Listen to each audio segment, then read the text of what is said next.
What is up, everybody? It is that time again. I can smell the grass clippings in the air. It's the fall air is about to be upon us. It is still hot as hell down here in Louisiana, but I'm sure up where you are, it's probably a little cooler. But it's college football 2024. Oh, Let's go, Tyler. let's go, baby. We're back. Listen, being PA, it was 100 degrees all of July. Yeah. It was warm August. For some reason, somebody hit the switch and they just turned it to football weather. Because when I walked out yesterday and today, it's been like sunny and like mid 60s up here for some reason. Like in the 70s, it's perfect. It's beautiful out. But somebody turned the thermostat to football weather. So we're ready. Such luck. Somebody no such luck here. Football weather, baby. It is still hot as hell. Ready. All right, well, that's all wonderful. Well, welcome everybody. Welcome everybody to the South End Zone. I am Chad. He is Tyler. We are ready to kick off yet another season. This is season 3 of the South End Zone. Welcome aboard.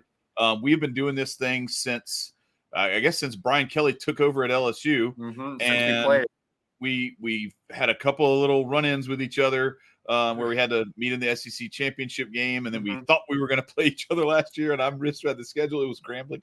Yep. I just saw that T, and I was like, "Yo, right." No, it's the wrong." It was. I was looking at plane tickets. Yeah, it was the picture. It was the pictorial schedule and not the text schedule. So I misread it. But anyway, this year is going to be really interesting. There's a whole lot of stuff that is completely different, and we're going to get into all of these things that are different. But like. I don't think that there's ever been in the history of the sport a season that is this markedly different from one year to the next. 2023, 4-team playoff. Oklahoma and Texas are in the Big 12. Nick Saban is still coaching. Yeah, right. Right? You know what I'm saying? And then what was the other one? There was something else. Well, just the conference realignments. But yeah, so the conference realignment. Oh, and the 12-team playoff. That was the thing. So this year, no Nick Saban. Nope. 12-team playoff. Oklahoma and Texas are in the SEC now. Yep. And so there's all this stuff that's like, I don't even. And we have like all this NIL transfer portal stuff that is continually evolving. Yeah. The Power 5 is now the Power 4. Yeah, like and now you have like the Pac-12 is what now? Pac-2. The Big Ten. The Big Ten. They count like this up in the Midwest. 1, 2, 3, 4, 5, 6, 7, 8, 9, 10, 10, 10, 10, 10, 10, 10, 10, 10. They're all the way up to 18, and it's still the Big Ten. Come on, guys. The Pac-2. It's now the Pac-2. So anyway, shout out to Drew and Jeremiah. By the way, we're gonna have them as Ohio State boys on the show at some point down the road later on in the season. But Tyler, let's just get right into it. We went into some of this stuff at the end of last year when the schedules started coming out, and we started to see what things were going to look like with Texas and Oklahoma coming into the SEC. And one of the things that change did was it completely realigned the SEC. No more East-West. The schedules are different. The schedules are very similar for some of us. Way different. But they're a good bit different.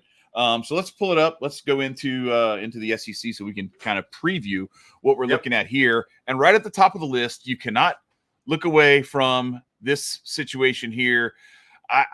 There's a part of me that thinks Nick Saban ran away from this schedule and the fact that the conference was changing and all the other stuff that was changing.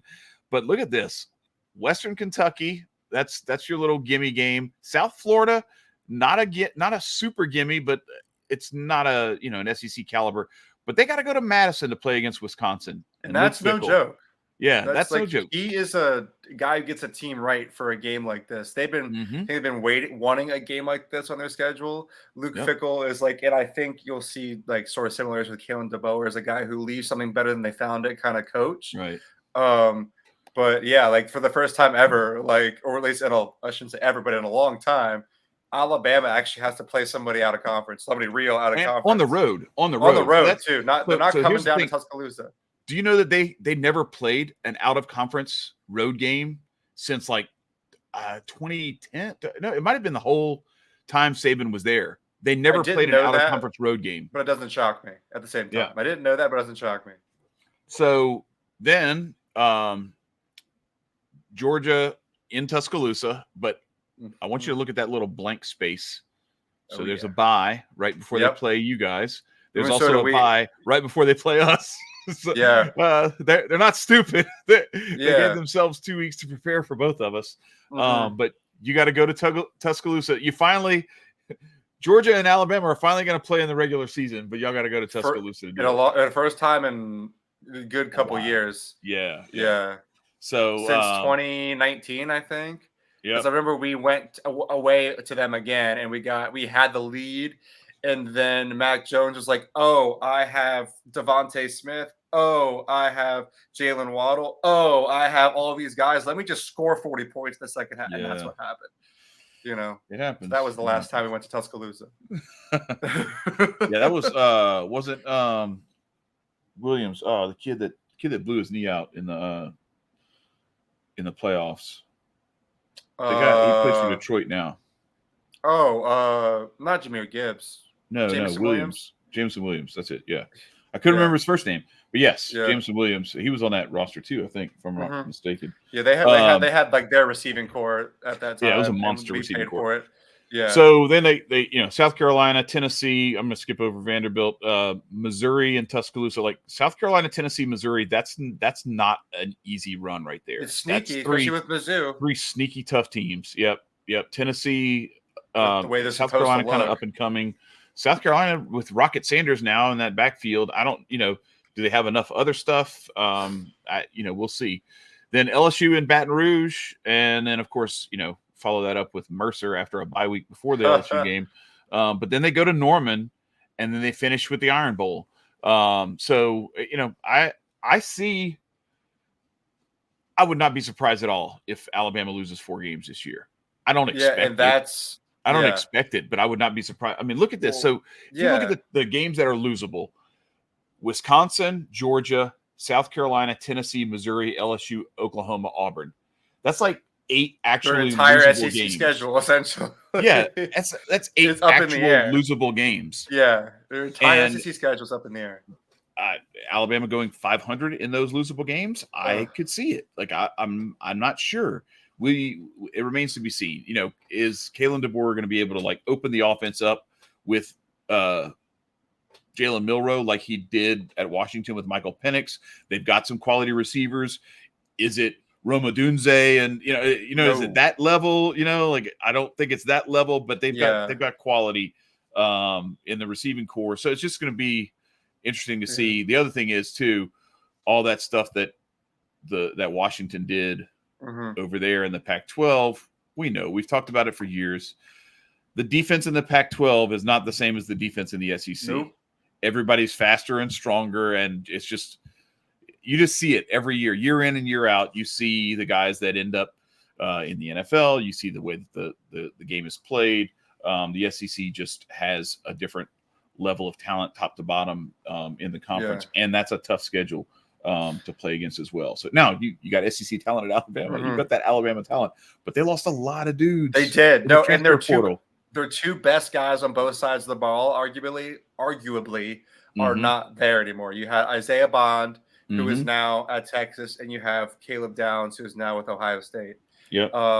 Those are your 2 best guys. That's Isaiah Bond is us not being able to cover Isaiah Bond and playing lackluster offense is why we didn't beat Alabama and Atlanta last year. No, absolutely. And I think that, we talk about those losable games. Realistically, I think we see that Alabama will lose 2 to 3. Maybe 4 at the most, because they're Alabama. It's not that they suck all of a sudden just because the coach changes over. But it's Alabama with a different coach and a different schedule. Yeah. I think that, however, and this take is not an original take. I think you and I both said this, and it's been reiterated throughout the internet, is that it's not the doubt in Alabama to not be able to perform. It's more we doubt their fans and the ability to support them if they don't. There's some of it's perform to the expectation. Yeah, the other part of it is, but Milroe is not the guy. As a fan, as a Georgia fan, that you watched your team finally break through. Yep. A couple of years ago, right? Yep. And as an LSU fan, watching LSU beat Nick Saban like 3 times in the last 10 years after actually Les Miles was like 4-3 against Saban until the 2011 national championship game. And then he never won again until he got fired. And then and Kirby's only beat Saban came once. in and won once. You know, what's that? Yeah. Kirby only ever beat Saban once. It was for the national championship. Like, right. Like, so when you think about it that way, it's like there was something else about it where, yes, the Alabama fan base, and yes, the quality of in-game management and the way that Saban used to find a way to, like, if the game was close in the fourth quarter, he was going to find a way to either slam the door shut or kick it open, and they'd come back and win. You have to bury him. You have to, you literally, it's like it was Keep a zombie. The pillow over their face. You had to double tap him. Yeah, pop, pop, right in the forehead. You know, headshots only, double tap everything. Like it was some Zombieland rules for Saban. And now that specter isn't there. That intimidation factor where, they still have those crimson helmets. They still have that swag, right? They have all that. They have the big A. But they don't have that guy. And what he did to everything around him that like made people just start kind of crapping their pants when the game was on the line. So we'll see how that all shakes out. I want to move on though. We're going to get into Alabama without Saban later in more depth. So I don't want to spend a whole lot of time on all the other schedules. What I really want to do, so like Arkansas and Auburn, we're going to get into that as the season goes on. We'll go through these things every week.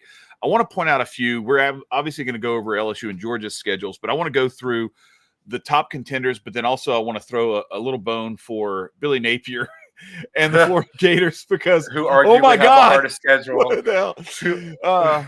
Miami and Gainesville, that's all right. They get them at home. Then they got to be fair in Gainesville. They go to Starkville. That's not that tough. Central Florida, not that tough. But then Tennessee and Knoxville, Kentucky at home, Georgia and Jacksonville for the cocktail party, Texas and Austin, LSU at home, Ole Miss at home, and then Florida State at Tallahassee. Yo, Billy Napier's already on the hot seat. What the hell are they doing to him, man? Dude, they're like, well, coach your way out of this, dude. Right. And like, look at those, even like those non-SEC games. Miami is like getting like some like decent like preseason. Like they might actually be. Yeah, Miami could be back in a way, like for the ACC. Like it's them, Clemson, and Florida State for the ACC at this point. At least you look at it preseason. But yeah, they just said, "Screw you, Napier. Figure it out. Yeah, we're gonna coach your way out of this, and maybe we'll keep you around." Hot seat, you're good luck, buddy. Dude, just finishing your entire November when all the teams have it figured out.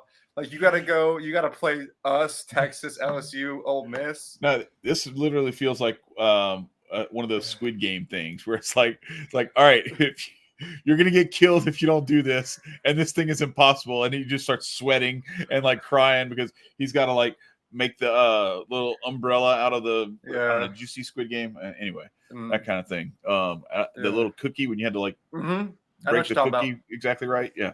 Yep. All right. So Ole Miss with Jackson Dart back for another year for his, I think it's his redshirt junior season. Yeah, that sounds right. So he still technically has another year of eligibility. Furman to start, Middle Tennessee, Wake Forest. That's 3 very winnable games. We'll see what Wake Forest actually has this year. Georgia Southern, all of those in Oxford except for that Wake Forest game in Winston-Salem. Then you got Kentucky, South Carolina, LSU. That's like a little – there's some little bumps in that road for an Ole Miss team that everybody pretty much has in the playoff already. Yeah, at this point. They come back out of that after a bye week. So that's Kentucky at home, but then on the road to Columbia and Baton Rouge. Then go back home for a bye week, and then Oklahoma comes into town.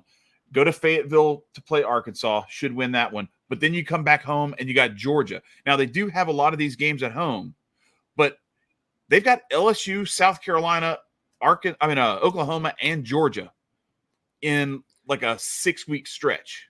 Yeah. And then you have a bye week. You go to Gainesville, play in the swamp, and then you got Mississippi State for the Egg Bowl. But that's not an easy schedule either. No, it's not. none of these schedules really realistically, like comparatively to the teams, like what the team should be and what they have to face is like everybody's got the work cut out for them this year in the SEC. Like you can't look at one person's schedule and be like, oh yeah, that's easy, like whatever. I mean, it's Ole Miss. Jackson Dart supposed to be the guy. He's supposed to be one of the top quarterbacks in the SEC coming back here. And you lose Quinshawn Judkins, who you and I were honestly very high on, like towards the end of last season. Like we're like, this is like possibly one of the best running backs in the entire SEC. Yeah, like, and there's no reason for him to leave. I don't understand why like he left. He was the guy. No doubter. Like he was going to come back as one of the top 3 maybe running backs in the SEC. Would you say like potentially And it's a matter of now Jackson Dart, what weapons is he going to have? It sounds like their receiving core is still going to be stout. It's still going to be solid. Yeah. Not too much to worry about, but can they lean on their run game? We'll have to see. But yeah, they're like, we got to go to them late in the season and we'll have to see how things shake out. It's not going to be easy, but Ole Miss, you're right, is like, they're talking about the Big Ten and the SEC potentially having 3 to 4 teams each in this 12-team playoff. And Ole Miss is into that. We will. We're going to get into that because I think I think it's not out of the question for the SEC to get 5+.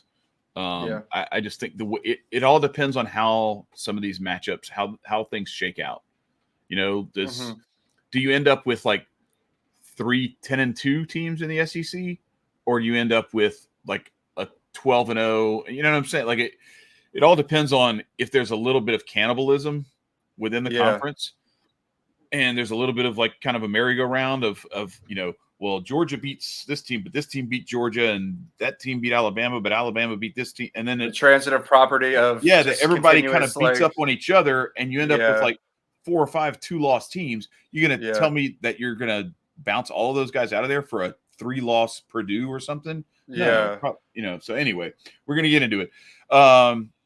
Missouri up next. I'm going to skip over Mississippi State because all due respect to the folks in Starkville, y'all ain't it this year.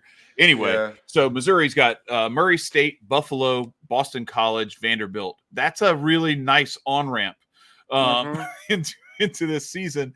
Then you get A&M and College Station after a bye week, though, and then UMass. Neither of those is going to be, so it's 2 road games, but I think you should handle UMass and A&M and College Station. If that's your first real test of the season, I think Missouri's got a good shot at handling their business there. You got Auburn, then you finally get Alabama, then a bye week, then Oklahoma in Missouri, in Columbia. And then in the other Columbia, they go to South Carolina, and then you got Mississippi State and Arkansas. This is one of the easier schedules. So you look at that, it's basically A&M, Alabama, Oklahoma, South Carolina, and the rest is just like you should win every other one of those games. And if you win 2 of the other 4, how are you not a 10-2 Missouri team with that schedule? And I think that like what Mizzou does not have this year is the Luther element Burden. Of that when they I thought they still do have Luther Burden for a year. No. Oh, do they? Okay, yeah. I thought they lost the running back. Oh, that's right. Yeah, that's right. Yeah, they have Brady Cook and Luther Burden, but they don't have Schrader. Cook and Burden. Yeah, but they don't have Schrader. Schrader. Yeah. But the guy who transferred from like a Division III school, and like lit up the SEC. You don't have the element of they're just Missouri, of these teams to be like they're just they're going to be prepared for you. This time, and they're not going to. Not roll over, but like I feel like it was like a game. These players have like, it's just this team, it's just that team. Sometimes, not all the time. They shouldn't think that way, but like you can't they won't have the element of we're just Missouri. Like people are going to come prepared to play Mizzou this year, right? And not let them probably repeat what they did last year, which was be like the third best team in the SEC by the end of the year. Yeah. But yeah, I think like you're right. What you said. October's where the meat and potatoes of their schedule happens. Right, for sure. So then. Oklahoma, first time in the SEC. Temple, Houston, Tulane. They don't play anybody in the SEC until September 21st, and then they welcome Tennessee to Norman. Then they go to Auburn, take a week off, then go to Dallas to play Texas in a neutral site game. That should be fun.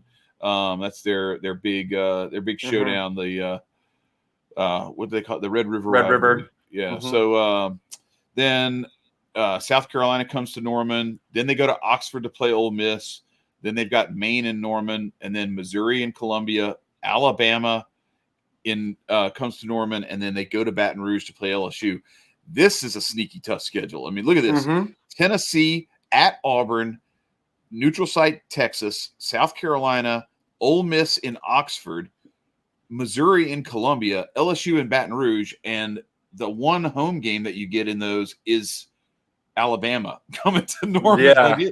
That is not going to be easy either. It's just crazy how this, like, as much quality as there is in the SEC, there is definitely like this bifurcation of like some of these schools got really easy schedules and some of them just have like, it's going to be a gauntlet. ADs just hate them, apparently. Yeah, right. So then we get to South Carolina, who I think has a chance to be a little bit sneaky. I think what's probably going to catch up with them is their inconsistency. I think they're one of those teams that's like really dangerous, but they're not a threat to. They're not a threat to win anything. To win like they're going to screw up somebody else's season. They're going to mess up somebody else's season. Yes, South Carolina is. I never mentioned them because I'm always talking about the SEC West. The Mississippi State, Arkansas, Texas A&M. It's like that's my three where I'm like, and Ole Miss even to a certain extent. Like they're never really a threat to win the national championship or even win the SEC. But they can screw your season up, and they're a threat to your conference record. They're a threat to your conference record. That's right. Like we've stubbed our toe against South Carolina in the past. It's not a guaranteed game, especially when you go to Columbia. Right. Like it's not a guaranteed win because like they show up to play. Their fans show up for every game. Yep. Like it's regardless of how well they're playing. Yeah. So I've always used those three West teams, but yeah, South Carolina. I think Kentucky probably falls into that category as well. Where they're like that, and Missouri, I think for a while was that they're a good foil, but they're not like a real contender. Yeah, year in year out. So or any year really, they're never like a threat to actually win the whole thing. But South Carolina's schedule, Old Dominion, then they go to Lexington, they bring LSU into Columbia. Akron comes after that, then they bring in Ole Miss after a bye week. They go to Tuscaloosa to play Alabama. They go to Norman to play Oklahoma after that. I mean, that's LSU, Ole Miss, Alabama, Oklahoma, Texas A&M. And then they go to Nashville. They get a little bit of a breather with Vanderbilt, and they got a couple of bye weeks in there too. But then they go Missouri comes to Columbia. That's right, to South Carolina. And then they've got Wofford and then Clemson at the end of the year. So that's another one. South Carolina's another one with a really tough schedule. You go to Tennessee, another team that I think has like some potential. Like there's these teams where you've got like your Alabama, Georgia, LSU up here, and then like your Ole Miss, Tennessee, Missouri kind of grouping where these are the programs where it's like, okay, here's your elite programs. Yeah. And really, I would even say like Georgia and Alabama are like in a tier by themselves. And then LSU is like just outside on the bottom of that tier for right now. And I think they're trying to crack back into that top part of that tier. And then there's that other tier where you've got and so I don't know where Texas and Oklahoma necessarily fit in there yet, but we're going to get to Texas's schedule in just a second. But Texas and Oklahoma, sight unseen as a week in, week out SEC team, right? Playing that gauntlet. Yeah. We don't know exactly. Are they going to be more like a Texas A&M, more like a Missouri, more like an Ole Miss, where like, okay, yeah, you can go 10-2, but you're not going 12-0. No. Like that kind of thing. Or do they come in here and it's just like, yeah, I don't know what the hell y'all talking about. The SEC ain't shit. We did go 12-0. Like I don't know. It's possible. I doubt it, but we shall see. So Tennessee is another one of those teams that I kind of put in that mid tier where they could actually make the playoff. They're a little bit of a long shot to make the playoff, but a few things bounce their way and it's definitely doable. And here's why. Like, look at that schedule. So you got Chattanooga, Kent State, NC State. NC State, not a cakewalk, but it's not like an unwinnable game. You got to go to Norman, though. Then you got a bye week. You go to Fayetteville. Then Florida comes to Knoxville. Then Alabama comes to Knoxville. Then you get another bye week. And then you got Kentucky. Man, I bet if Josh Heupel had his way, he would move that bye week. And he'd have that bye week before Alabama instead of before Kentucky and after Alabama. But But anyway, then you go to Starkville. Let's see, where did I lose my place? I did, yeah. Oh no, Mississippi State comes to Knoxville. Okay, then you go to Athens to play Georgia, and then UTEP and Vanderbilt to wrap it up. So an easy road out, but you got Georgia, Alabama, Oklahoma, with 2 of those being on the road. Not easy. Moving on to Texas. What's that? Yeah. No, I was thinking that Heupel's gonna want that Oklahoma game so badly, dude. I think that's gonna be a great little kind of storyline within this game inside the game kind of thing. Yeah, for sure. Yeah, he's gonna want that so bad. I mean, it's gonna be awesome. Can you blame him? I would expect as much. All right, so then we get to Texas. We're almost done because I'm not going into Vanderbilt's schedule. We'll go over Texas A&M's, but so Texas has Colorado State. They got Michigan in Ann Arbor. That's who knows what's going to happen there. Who knows? It's not last year's Michigan, but they're still it's still Michigan. All that stuff that Harbaugh's been recruiting for the last 5 years or whatever, that pipeline is still there, and they didn't lose a ton through the transfer portal. Then they got Texas San Antonio, UL Monroe, so it gets a little bit easier there. You got and honestly, I think they should beat Michigan in Ann Arbor, but it is like you said, it's who knows. Then you get Mississippi State in Austin, they should be 5-0. Yeah, and then they go play Oklahoma and Dallas, and then they come back home and play Georgia in Austin, right? And then they got Vanderbilt on the road. Florida comes to Austin. You got Arkansas on the road, Kentucky at home, and then Texas A&M and College Station. They're finally bringing the bonfire back. That's college game day. I'm so happy. That's college game day. Yeah, I'm so happy that they're doing that again. I mean, we say it's college game day. It should be because, right, they're reigniting that rivalry.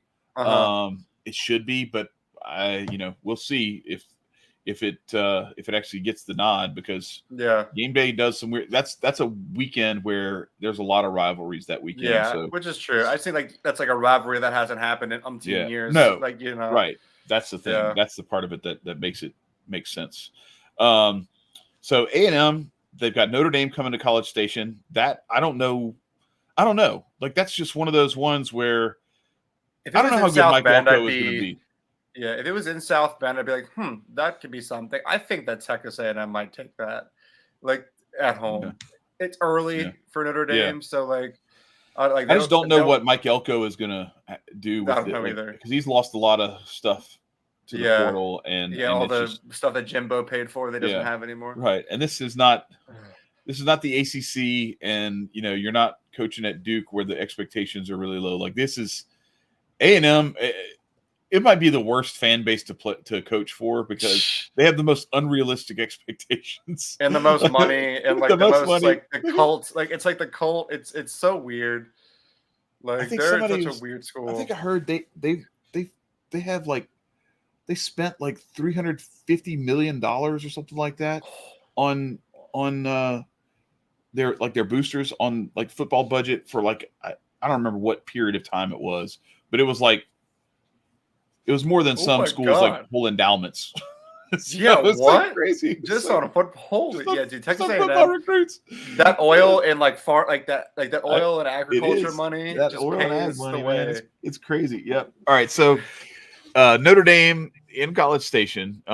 Then they get McNeese. They go to Gainesville in the Swamp to play Florida. Bowling Green at home. Arkansas in Arlington, which I don't quite understand that. Maybe there's something there that I'm not aware of. I think maybe there's some other stuff going on that week. No, that's the only one that I see that's in a weird, neutral site. But why they're playing Arkansas? Oh wait, that's the one they did last year, I think, too, where they played the Dallas Cowboys. They played in they played in Jerry Dome. Yeah, they did that last year. I remember that now.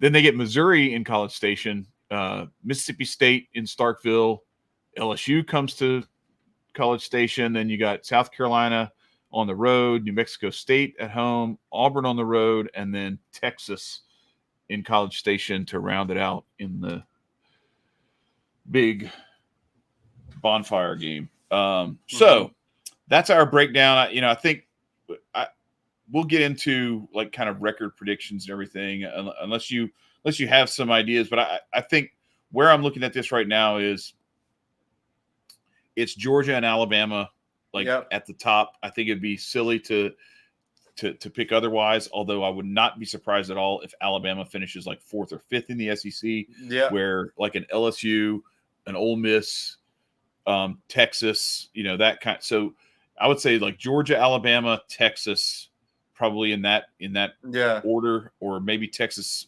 surpasses Alabama. I mean, Texas could pass you guys up too. Who knows?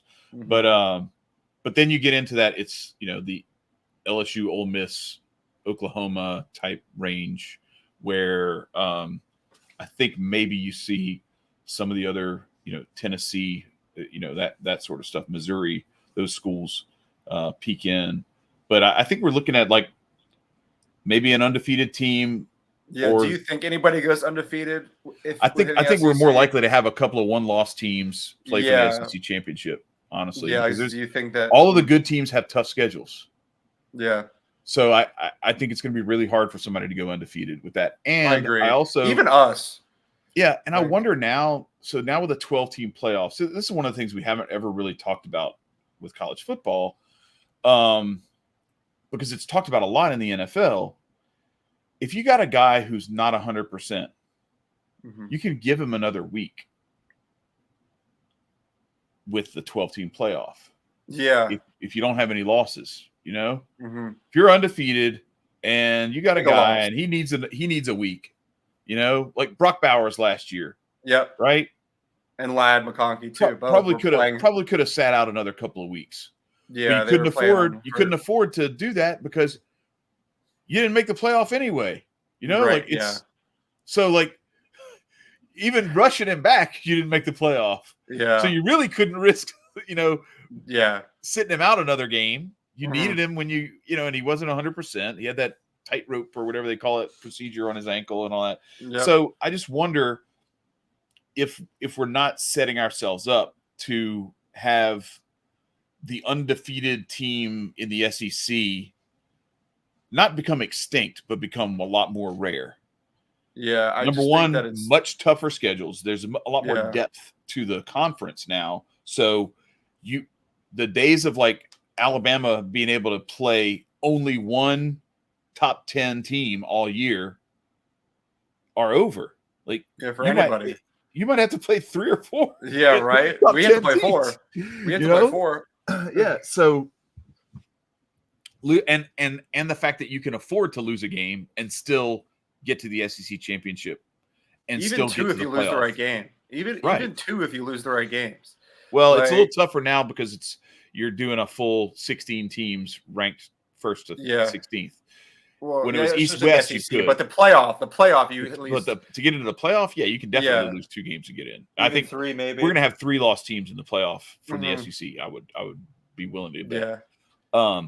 So are we going to have like some 1-loss teams and then maybe a 2-loss team or 2, and then like a bunch of 3 and 4-loss teams that are kind of like jockeying for bragging rights with head-to-head play and some other things and like strength of schedule to say like, well, no, we might be 7th in the SEC, but we actually should be the 4th SEC team in the playoff because the 3 teams ahead of us aren't as good as us. We beat 2 of them and, yada, yada.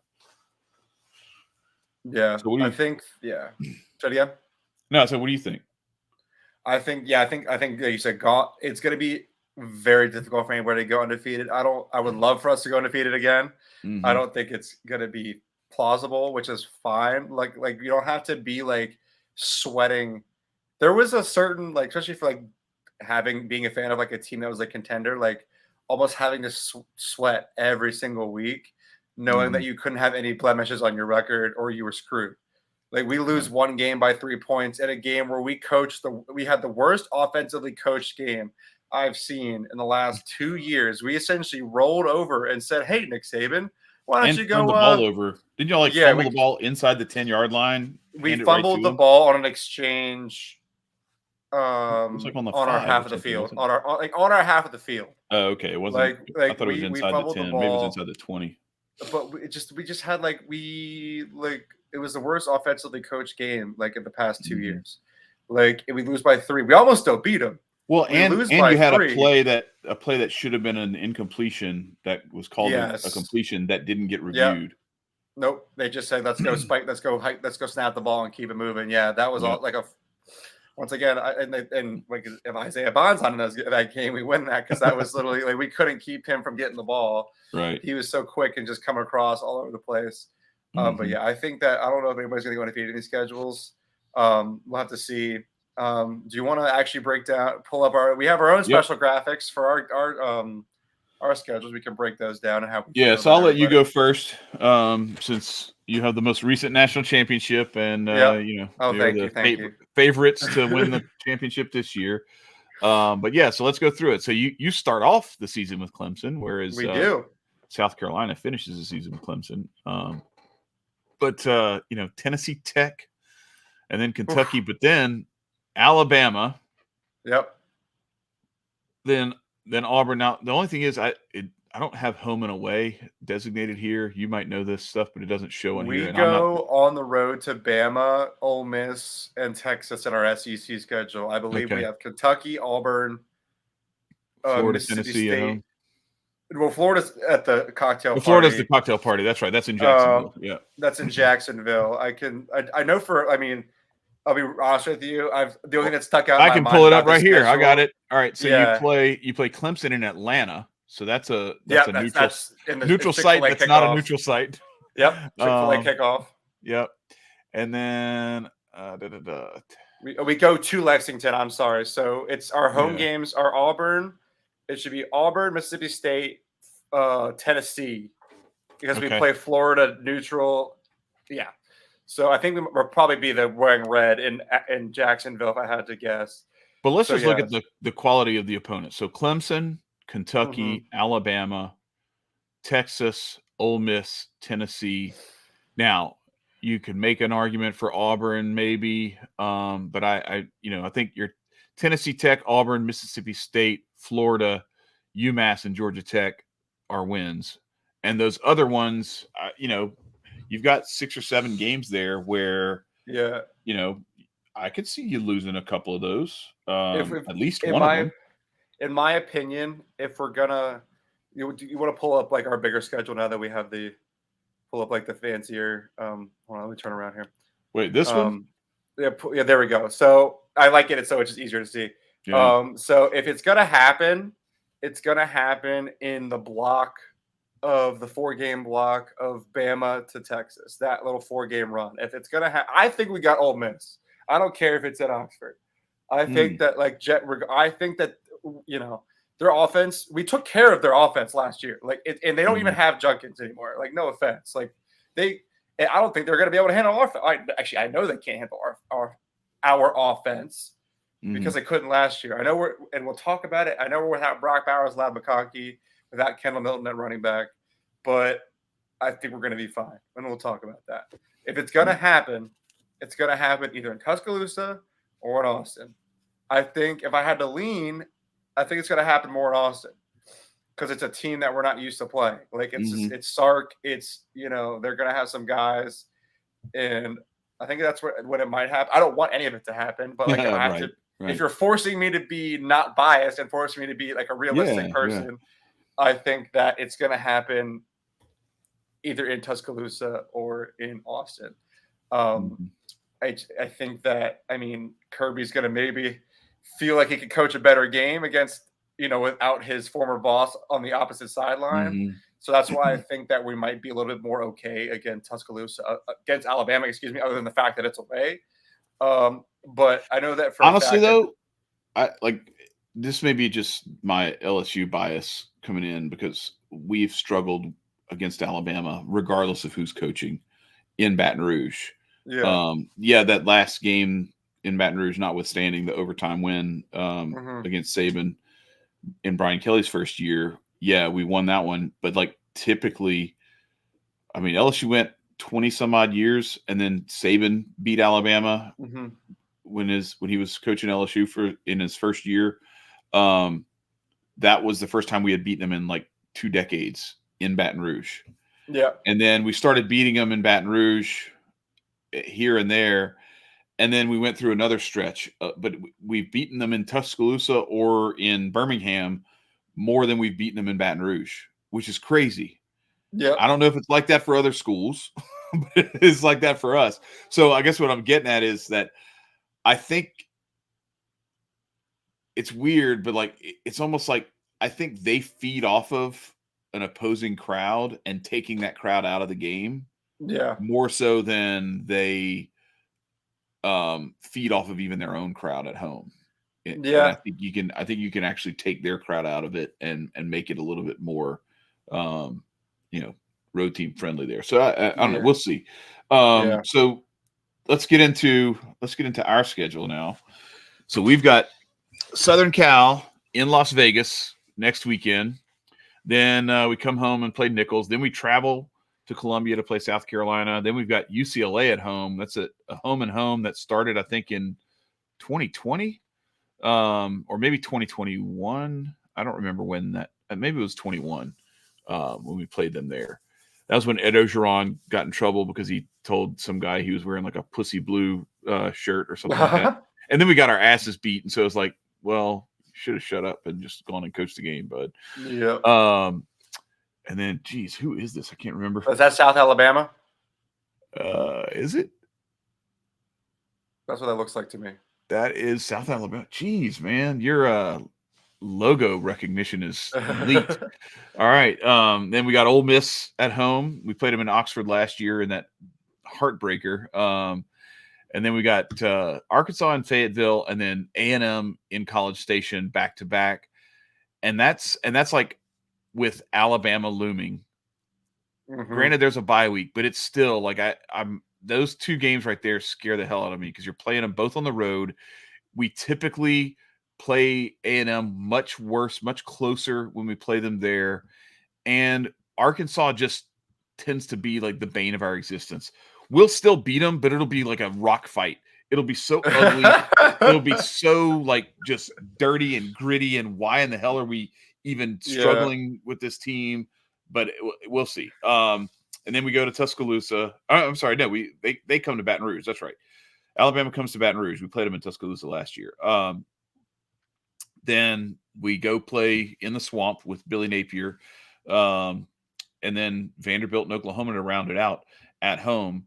And that's the schedule. But, I'm looking at this. So USC, South Carolina on the road, both of those are technically road games. Like, even though it's a neutral site, it's in Vegas. Like, it's a lot closer to LA than it is to the other LA, Louisiana. And then you got UCLA, which I don't know. Y'all got still that. That's in Baton Rouge. I think y'all have that. I wouldn't sweat UCLA. Yeah. I personally wouldn't. I'd be worried about USC. Chip Kelly's still good. Like, I don't know. They're not. These are not gimmies. Like, can we win it? Yes, for sure. Do I expect to win it? I optimistically expect us to win that game. However, I don't know, man. Like, it's just that's the real test right there. I think we should beat USC, and then I think South Carolina is going to be tricky, but I think we can take care of business there. UCLA is the one where if we win that one and then we go beat South Alabama, then you go to you bring Lane Kiffin into Baton Rouge and you've got a chance to really start to put a stamp on your season. And I don't know, like it's possible they could be undefeated going into that Alabama game in November. It's also possible that they could have 3 losses, like USC, UCLA, Ole Miss, and then like you stub your toe against Arkansas or A&M or something like that. Like there's a lot of landmines on this. I don't know if you remember this, but I just going back to UCLA, but Chip Kelly's not their head coach anymore. They have that. Is it Deshaun Foster? Dan? Oh yeah, you're right. You're right. Yeah, Chip Kelly's the OC up at Ohio State now. Yeah, that's right. Jeremiah and Dan Foster. Excuse me. Deshaun Foster was Deshaun Foster. Well, no, Deshaun Foster was like a running back. UCLA coach Deshaun Foster. Okay.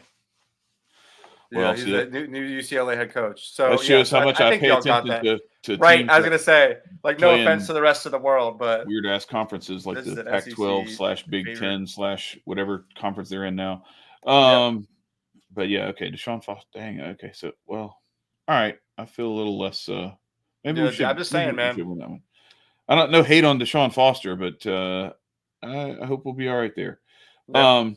So yeah, so let's talk a little bit real quick. Speaking of teams switching conferences, where do you see Oklahoma and Texas fitting in the SEC, and like how does it impact like the SEC? I think we've talked a little bit about it, but let's really talk about what it does to kind of thicken the SEC, because this isn't like a few years back when you added Missouri and A&M, or even further back where you added Arkansas and South Carolina. Yeah. This is like two heavyweights. This is like if you took Clemson and Florida State from the ACC. That's what I mean. And dropped them in the SEC. Yeah. No, here's what I think. I think it's like the SEC versus the other conference. The other conferences are like come one, come all type of like the land of misfit toys. Like the Pac-12 just banned. Come on. We take essentially, outside of what you said, like Florida State and Clemson, the two best non-SEC teams like we could possibly get. Yeah, because you're not going to get Michigan put and Ohio in the State conference, to come to the right? SEC. The two best non-SEC teams, and what that brings is the rivalry between those two teams. The SEC now has all of the best rivalry games, literally outside of Ohio State and Michigan. Yeah, for real. Like that's it. That's the only. Like you're talking about top 10, top 20, top 15 best college football rivalries. Yep, they're all here. They're all in the SEC, literally except for Ohio State and Michigan. So, like, there's that. You could maybe make an argument for like Miami, Notre Dame, but it's been so long since Catholics versus convicts that it's hardly like, even. If you want to talk about Notre Dame's rivalries with USC or Army Navy or all that, right? Notre Dame and Navy is a rivalry game apparently, but it's not a good one. Exactly, but outside of literally Ohio State and Michigan. We have the best rivalry games. You bring back Texas A&M. You allow these. Like the Texas has started to prove themselves. Like Oklahoma's going to get that same opportunity. But Texas beat Bama. Sark is making them a team. Texas was number 3 in the country, right? 3 in the country. 2. They were 3 because they played Washington. It's Ohio State and Georgia number 1 and 2. So Texas is. No, I was talking about last year for the. Last year where they finished. They were three because they played Washington at 2. It was them and Washington, and then and Alabama and Michigan were 1 and 4. But at the same time, it's like it's not like Sark comes over to play Bama and then he goes back to play the rest of the Big 12 schedule. It's like you're in it now. Yeah. Like, and then the same goes for Oklahoma. They have a young let's talk about that. Yeah. So how does that impact them? Yeah, because they have Oklahoma's got a good young quarterback, but now Texas has a stable of quarterbacks. Yeah. But yeah, so how do you think they transition from, like you said, go play in Alabama in an early season game and then go so that thing was wrong. I heard differently. Alabama has played out of conference road games, obviously, because they played Texas in Austin. So I don't know what whoever that was that said that was talking about. But anyway, but yeah, so like instead of that, where it's like do that, and then now you get to go beat up on Iowa State and Kansas and all, you know what I'm saying? Like, no, you don't get to do that anymore. Now you got to go run this gauntlet in the SEC. How do you think Texas and Oklahoma respond? And how do you think they're going to do this year in those schedules? I think Texas is going to handle better than Oklahoma. Just off like surface level. You're not a fan of the upgraded Venables defense. I mean, this isn't last year's Venables defense. Yeah, this is I think from what I'm hearing, there and the quarterback. I think. Well, he played one game now. What's that? He played the bowl game and people love him. Yeah. Like that's pretty much what it is. It's Jackson Arnold. No, but they're Texas, saying that Jackson Arnold is like doing stuff in like spring that where they're like there may be some legit, stake to the sizzle, yeah, I think Texas ends up being. I honestly, I think the SEC. Spoiler: I think the SEC championship game is going to be us in Texas. Like I Mm, really do. I think Texas fares well in the SEC. I think they're okay. more ready than maybe we think. They just have to replace. They had their two best defensive players went to the league last year, Tavondre Sweat, and I'm missing the other guy's name. But that was their part of their the core part of their Right. front seven. They bring Quinn Ewers back, which is great for them. It's so crazy that which I give them credit for at the same time. They're still keeping Arch Manning on the shelf. Yeah. Well, they Like, got other quarterbacks too. Like I don't know how they're keeping all yeah, these guys. And yeah, they're Alabama has keeping, the same thing. Alabama's keeping guys that I didn't like all the guys that Alabama lost and yeah, they didn't lose that stuff. They didn't lose those guys. yeah. I don't I think understand. even if we talk about even I think it boosts the conference as a whole. And if you want to even look at other sports, I think it boosts the conference as Mhm. a whole. I think that we didn't need to add anymore. I think Oklahoma and Texas are the perfect addition. Right. And I think that if we kept, like we always talked about, if we were to kept the divisions, you just move them into the West and bump two Yeah. teams over. And bump Alabama, Auburn, Alabama and Auburn to the over to east. the Yeah. East.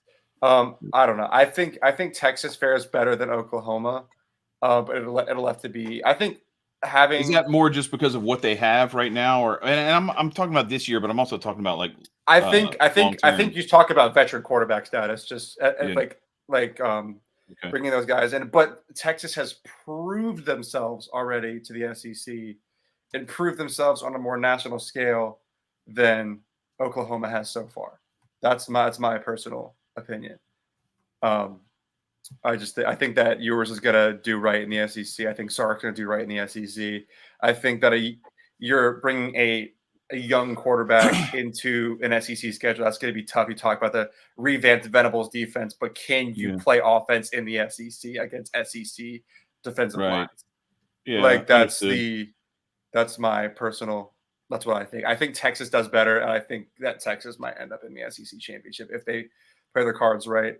Are they the real UT though? Who we calling UT? Tennessee or Texas? Yeah. I don't know, man. Well, That's. what are your thoughts? What I do you mean, think Oklahoma and Texas are going to do? How do you think they fare? yeah. So What do I you actually think they? think that the Venables defense might actually be back. An actual Venables defense because you got to remember, like, it takes a minute to install a defense, recruit the guys that fit your Mm-hmm. scheme, and meld the guys that are already there into your scheme. It takes some time. It's not going to be overnight. So not surprised that it took them a minute to get it. But from what I'm hearing, supposedly he's got that going. So let's just look at the schedules real quick again to see. All right, so Jackson Arnold's going to get a nice little on ramp, right? Mm-hmm. Temple, Houston, Tulane, and then they get Tennessee coming to Norman. That's not going to be easy, but it's not. You're not getting slammed in the face with Texas or Alabama or Mm-hmm. Georgia, right? You get a little. All right, now we got to punch it. We got to go 70 to merge into traffic. We did the on ramp. Now it's time to accelerate. We got to get up to 70, 75, maybe 80 so we can catch up with the traffic. And then you get Auburn on the road, but still it's Auburn, and then a bye week. And then you go to Dallas and play Texas. Then you got Mm-hmm. South Carolina coming home. Then you get Ole Miss in Oxford. And then you get Maine. And then you get Missouri and Columbia. These are not, cakewalks. And then you got a bye week. Then you get Alabama coming to Norman. Then you go to Baton Rouge. So I think it sets up well for Venables and that squad to kind of build their way into before they really get hit in the face with the full force of the SEC. They're going to Mm-hmm. have some time to kind of build their identity and work out some of the kinks. Mm-hmm. But it remains to be seen whether them with their kinks worked out is still enough. Now, Yep. Texas, on the other hand, we've already seen they already went to the playoff. They, you know what I'm saying? Like this is a team that could have, maybe should have competed for and maybe even won a national championship last year, but they let Michael Penix do what he did.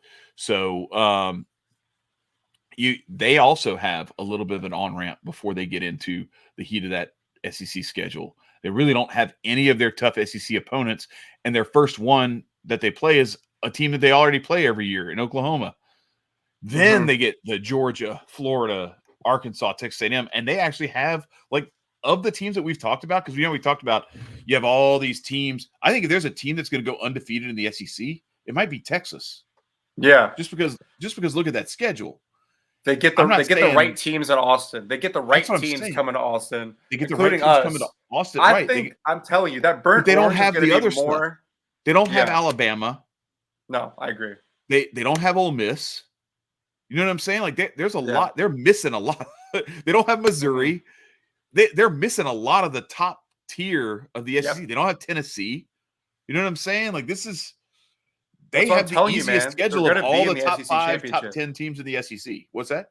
I'm telling you, man, that they're going to be in the SEC championship. They are, yeah. I think that's one of those. I would just go place that bet right now. Like I think it's us, in the game. And that's my homer pick. But I think it's still like the whole planet is picking us to potentially win the championship. How can I not say that when the entire internet and TV is picking us to be potential run it back? I'll help you out. National championship. I'll do you a solid here. Okay, look, this is the ESPN all-state playoff predictor. Okay, so here's what it shows. It says the likelihood that Georgia makes the playoff is 79%. Okay, and then if you go down to let's see, so you have to pick them. So it has this little thing. It's actually pretty cool. And so they have these things. Let's just say, just for the sake of argument, but first of all, you're favored in all 3 of these games. Okay. But let's just say that you only win the one that you are heavily favored in, and you lose the other 2. What are the chances Georgia makes the playoff? Oh, and let's say you don't even make the conference championship game. Chances you make the playoff, 99%. So I don't think it's unrealistic for you to say, because that's even if you assume all the worst things about you guys for the most part, with the exception of that one win against Ole Miss. I showed you losing the 2 of the 3 games that it gave me to choose from and not making the SEC championship. Okay. And it still was like greater than 99% chance of making the playoff. You know, it's so funny. We were playing with the playoff predictor last year. It's like, oh, you lose this game, -5%. Sorry, dude. Like, well, I mean, it was late in the season too, though. Oh, so I know, but it's just like what the 4 team to the 12 team. That's what I mean, though. The 4 team to the 12 team playoff. Oh gosh, the fact that we could lose 2 of the biggest games of our entire season and still be like. Not even play for the conference. Not even be in the conference title game. Not even. It's like the Saban. Atlanta. It's the Saban hack of not going to the SEC championship game, not having to risk taking that L, and you still coast into the playoff. Or in 2011, you know what? They put him in the national championship as the SEC West Division runner-up. We've talked. I think we talk about this once a season. You talk about this once a season. Look, all right. Because I know that it pisses you off that much. I texted Tyler last night. I was talking about how let's just get into it. Alabama without Saban, the SEC without Saban, the world without Saban. Yeah. The world, of course, the world didn't lose Nick Saban. He's still alive. And the college football world didn't even lose him because he's still going to be doing commentary, right? But he ain't coaching anymore. Nope. And that's a big deal. And what I was trying to explain to Tyler is, just imagine Kirby Smith 3 years ago, before Georgia wins that first national championship. Mm-hmm. Or maybe right after that first one. Yeah. Maybe we give you the one, right? Yeah. Give you the one, because that's what we got. LSU won a national championship with Nick Saban. Okay? We won the title in 2003. The next year, Nick Saban is off to Miami to coach the Dolphins. Falls flat on his face. Who else is falling flat on their face right at the same time? The Alabama Crimson Tide football program. Mm-hmm. So who falls flat in their lap right at the right time? Nick Saban. the greatest coach in the history of the sport. I was explaining to Tyler, like, imagine after Kirby Smart wins his first national championship, he gets that call. The Carolina Panthers want to hire him as their new head coach. He goes over there. The Carolina Panthers do what they've done the last 2 years, and they're like, you know what, fire man? the coach immediately. This ain't it. This ain't it. We're moving on. Kirby Smart gets fired from the Carolina Panthers just in time for Nick Saban to retire. And then you have to watch Kirby Smart do for Alabama what he should have been doing for Georgia for the next 20 years. That's what I had to live through. Listen, man. I watched the greatest coach in the history of the sport leave my school for a terrible job with the Dolphins. Yeah. That was destined for failure. They had no quarterback. Oh, and the worst part is Nick Saban may have never come to Alabama. The Saints would have never won a Super Bowl, but Nick Saban, the Dolphins did not trust Drew Brees' shoulder. So they signed Dante Culpepper to a deal instead of Drew Brees. Damn. Drew Brees ends up in New Orleans. New Orleans wins the Super Bowl. Alabama fans got the best of both worlds in that. Because they're all Saints fans.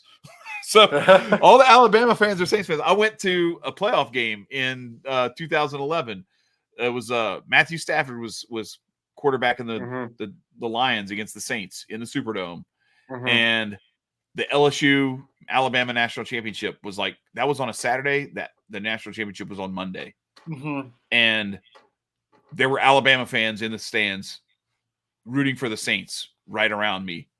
And they were talking. Yeah, that's their closest. It's that or the Falcons. It's that or the Falcons. Fair. That's totally fair. Yeah. And most of them were Saints fans. But anyway, so yeah, they got the best of both worlds. They got their favorite NFL team, got Drew Brees, and their favorite college team got Nick Saban. Because Nick Saban fumbled the bag and didn't sign Drew Brees in Miami. If he had, oh my gosh, could you imagine? Like, Nick Saban would have been coaching the Dolphins for 10, 15 years. Yeah, still probably right now, right? Like, you know what I'm saying? Dolphins could have won a couple Super Bowls. Who knows? Right. But then he gets a coach. Instead, they had Ronnie Brown playing quarterback for him. Yep, Wildcat, baby. Beating Bill Belichick. To Ricky Williams. Ronnie Brown and Ricky Williams were taking turns playing quarterback. That was so crazy. That literally, like, now everybody knows about the Wildcat because of Ronnie Brown. That's right. But anyway, so what is, apart from that, so like the specter of Saban intimidating everyone just by his existence and getting like a 5-point bump every game, I think, just from existing. Yeah, I think. What else is different? I think it gives, maybe the paying the penance or whatever of, the Lane Kiffin and Kirby Smart to finally go and be able to coach a football game when it comes to play down in the Crimson Tide.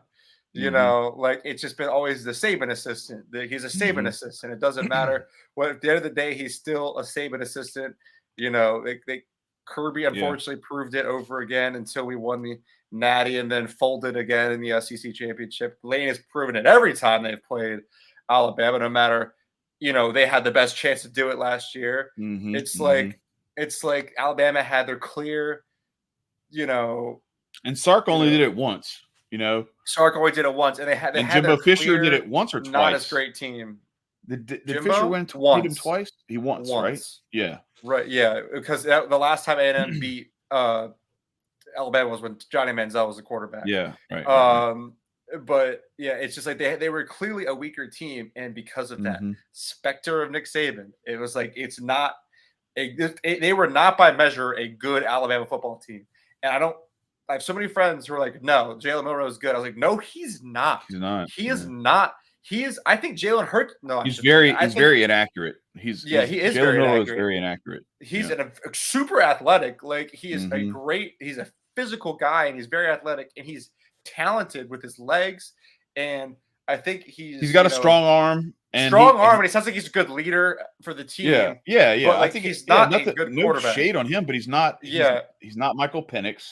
He's not Jaden Daniels. He's not Caleb Williams. No, he's not. He's not up there. He's going to be a Heisman favorite, and he's not meant to be. Here's the thing. Because he's an SEC quarterback. There's a reason he's a Heisman. Yeah. He'll be a Heisman favorite for 4 or 5 weeks, and then he'll be a Heisman candidate for about another 4 or 5 weeks. Yeah. And then he may or may not get the invite to New York. That's my prediction. He almost threw it out of bounds on 4th and 32 against Auburn. Like the receivers made him look better. Isaiah Bond's a stud.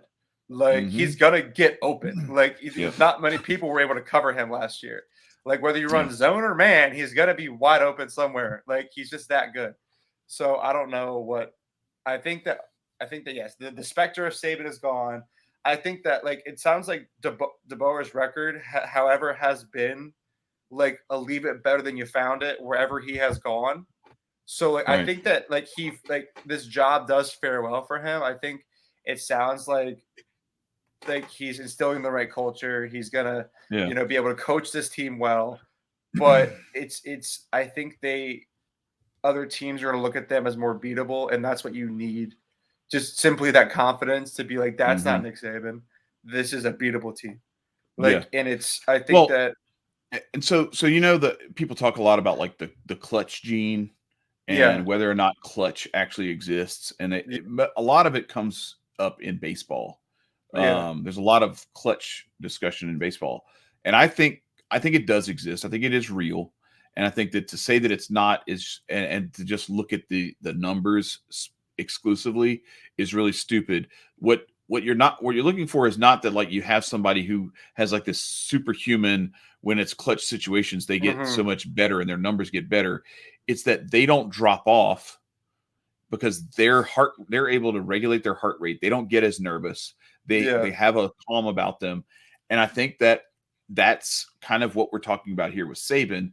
I think what you had with Saban was he had that ice cold blood running through his veins with a killer instinct on game day, especially late in games. Yep. And had a way of getting that into his players too, where they believed it. And we saw that at LSU too. I saw it myself.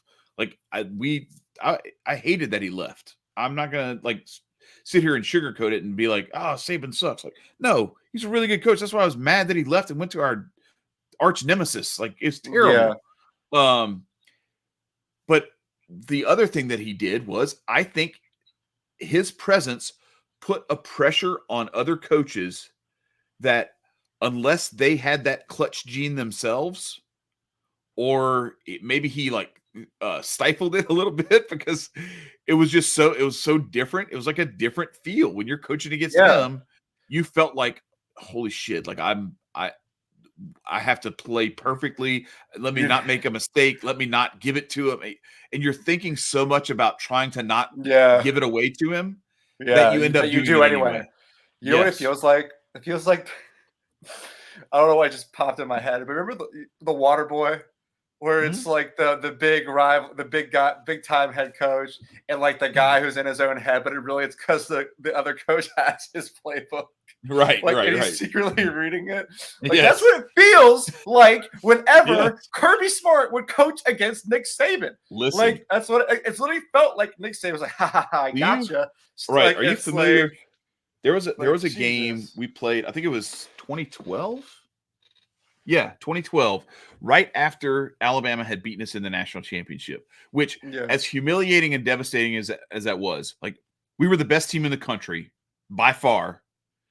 And we had to beat them again after we had already beaten them in Tuscaloosa. They shouldn't have even been in the game. It is what it is, whatever. A whole bunch of other crazy shit happened leading up to that game where there was some weird shit going on in the locker room. I think the players where it was a mutiny against Jordan Jefferson or something. I don't know what happened, but it was weird. A lot of weird energy. Anyway, they lose 21-0 in that game.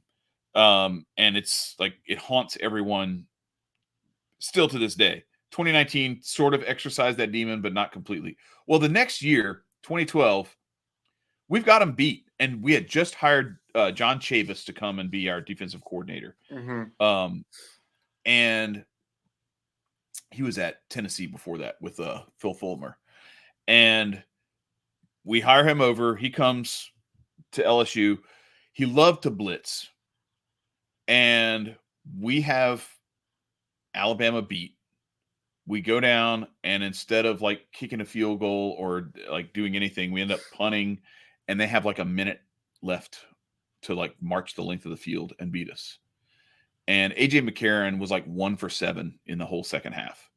He proceeds to complete like 6 passes in a row and just marches down the field. But then we bow up and we stop him, and it's like 3rd and 8 from like the 32-yard line or something like that. And I can just see it coming. I'm like, they know Chavis is going to bring the house, and they're going to throw a screen. Sure enough, boom, dump off TJ Yeldon, house. Yeah. Ball game. Yeah. It's like the same. And it was like you said, it's like Nick Saban was like, this is what they're going to do. This is how we're going to beat it. And that's it. And that's exactly what happened. And it was just, that's the kind of shit that was like, you were just waiting almost for it to inevitably happen to you. Yep. Like 2nd and 26 for us. Yes. Yeah. Like, yes. Oh my God. Yeah, like, damn Devontae Smith, man. Yeah, dude. Yeah, dude. Tua Devontae. It's like we literally. You're just like, oh my God, we just sacked him. Oh my God, we just got to him. And they had, they're like, it's like, holy shit, 2nd and 26. All you have to do is not have what happened happen. Yeah, literally just not do that, and we win the game. And guess what? We did that. And then it's like the same thing. It's like that mental. It plays with like even like the mind of the fans. It's like that mental warfare. It's like, so when's it gonna happen? Like when we gave Bama the ball back in the 21 championship, it's like, okay, they got Bryce Young, they got studs on offense. Like, when's it gonna happen? Like, I'll be honest with you. Like, if we like, I've said it before on the show. Like that pass that Young makes, like in my mind, it's like, oh, our corner trips on his shoe and that guy catches on a sideline house. Right. But instead we pick it. Like, it's just like I remember you telling that you were like, oh God, here it goes. And then, it's like nope. It's like, oh my God, he's got him on the sideline. He's got a guy on the sideline and nobody behind him. Oh my God. And then Keeley comes up and picks it and houses it. But it's like, yeah, you're right though. It's like the specter of Nick Saban's gone. I think realistically that Alabama loses potentially 3 to 4 games. Yeah, like, I don't know too. which games, but it's like just because of the growing pains of a new coach, a new system, a new culture. I think that they are going to be good. I don't think they're going to be. That's not they're going to lose all their games, or they're going to. I think Alabama makes the playoffs somehow, some way, no matter what. Like that's like a guarantee. There does seem to be a little bit of that maybe Notre Dame-ish kind of vibe with them. Yeah, where it's like, what would the playoff be like without them? Yeah, I will say this though.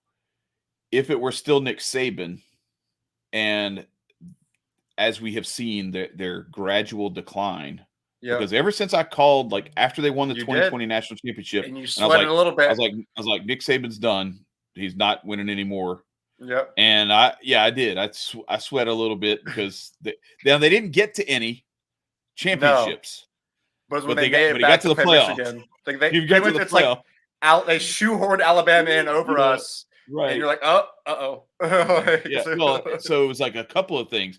One was like Auburn a couple of years ago where the kid doesn't take a knee and goes out of bounds instead, keeps the clock alive for Alabama to escape with a win over TJ Finley, who he lost his job at LSU. And anyway, so that game where I think the final was like, dude, I don't know, they had 10 that. to 7 they or went something to like overtime, that. right? Auburn had that game. Yes, it went into overtime. It was like 7 to 7 and it went into overtime. Auburn had that. But there's that one that I was like, man, y'all just keep letting them off the hook. What are y'all doing? There was that one, and then there was this one where Auburn had them again and let them complete that 4th down play. Their grave digger or whatever. Like, bro, that's not a play. BS. That is they rushed 2 guys, and Jalen Milroe had for the 3 hours to throw the ball. Yeah, wait for somebody to get open.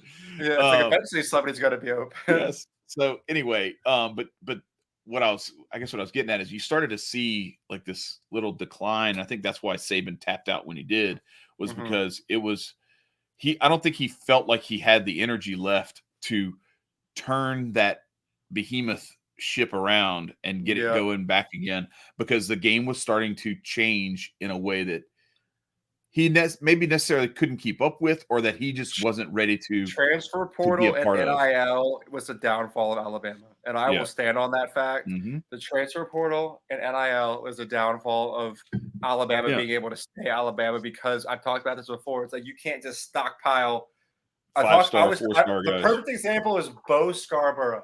Yeah. Bo Scarborough was a 5-star running back, built like a Mack truck, could run like no other, was the 3rd or 4th string running back, was never going to see time. He only got on the field because of injuries. They would play him in the 4th quarter to just like put the game away. It's like you had a quarterback room of Jalen Hurts, Tua Tagovailoa, and Mac Jones. You had a receiver room of Devontae Smith, Henry Ruggs, fucking Jalen Waddle, like John Mechie, like Jameson Williams. Like, are you kidding me? Yeah. Like, but the transfer portal and NIL is not going to allow that to happen. I think that was the downfall of Alabama and Nick Saban. And Oklahoma and Texas coming to the SEC, realignment, to where now Alabama doesn't just get to coast with their, because it was like they had Tennessee as their permanent opponent, which was stupid. Then they had the West, and then you just had 2 other schools from the East, and as long as you weren't playing Georgia or Florida or both, man, you could cakewalk through that thing. And it was never both. Let me tell you that. And it was never both. It was never both. And it was hardly ever either one. Yeah, right. Like barely how do y'all get Vandy and Kentucky every year? Like, what the hell is going on?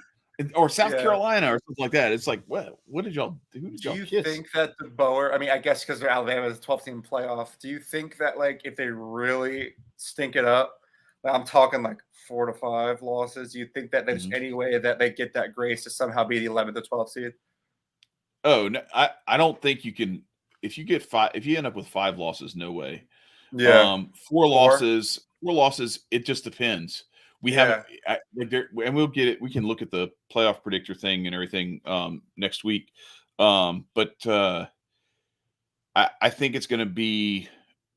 We're going to have to wait and see like how all these other teams' schedules pan out, and like who, because then you know how this all is every year. Like you can try to predict this stuff now, but there's a lot of moving parts and a lot of rising and falling, and there's some hype. And you know what I'm saying? Like there's all that, like who's getting the buzz and who's like the darling. And there's also like Heisman Trophy type stuff that comes into play with some of this stuff, where it's like they might want to put a star player on that stage. But I don't know. I think what we're looking at is you've got to have a Big Ten, an ACC, an SEC, and a what is it? The Big 12. What's left of it? The reconfigured Big 12. You got to have one of those. You got to have one from each of those 4 conferences.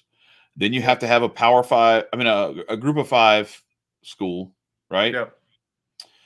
And then it's a bunch of at-large. But that's already 5.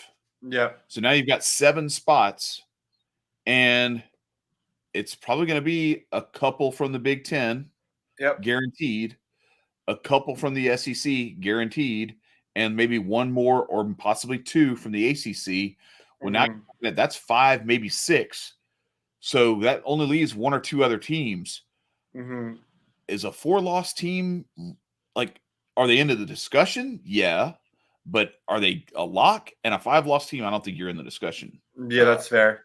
I was just curious, like how much we've seen Alabama get so much grace over the years. Like, how much grace can you really give them? I don't think they're going to lose that many games. I doubt it. No, I don't either. I think, but it's just like you never 3. know. I think 3 is if I had to pick a number and like bet on just that number, I would say 3 losses for Alabama. That's because fair. It's either 2 and maybe they lose the SEC championship if they get there. Because if they only lose 2, they might actually be in the championship because of who they play and who those wins in those 10 wins would be, because if you only lose 2 and one of them's to you guys, you know what I'm saying? Like it makes it to where it's Alabama, Georgia, or Texas. One of those 3 teams is not going to be in the SEC championship. Mm-hmm. Possibly more than one. Who knows? You could have an LSU and Ole Miss. I doubt a Missouri, but it could happen. I Maybe think Tennessee could even sneak up. I don't know. But they're also very high quarterback. Right. I want to talk a little bit about the 12-team playoff and like what it does for college football, because I think the combination. So like we talked about the NIL transfer portal stuff over the last couple of years, because you've seen how it has very quickly, very radically changed the way that the game is played, the way that the rosters are built and kind of put together and everything and maintained. But we've got Oklahoma and Texas in the SEC and the realignment that comes with that, all the realignment in the other conferences that has taken place and what that has done. There's a pretty big upheaval in college football. Then you lose Nick Saban. Yep. Right. So what that does, I wonder, with all the things that we talked about, the realignment, NIL and the transfer portal, Nick Saban no longer at that spot where he's like the king of the hill and everybody's gunning for that. Is there a king of the hill anymore with a 12-team playoff?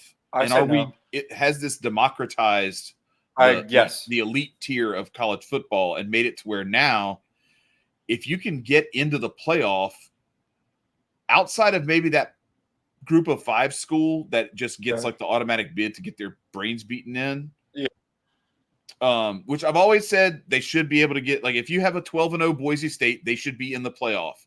Because you can't take an undefeated team like that and say, sorry, sucks for you. We don't think you even deserve to play.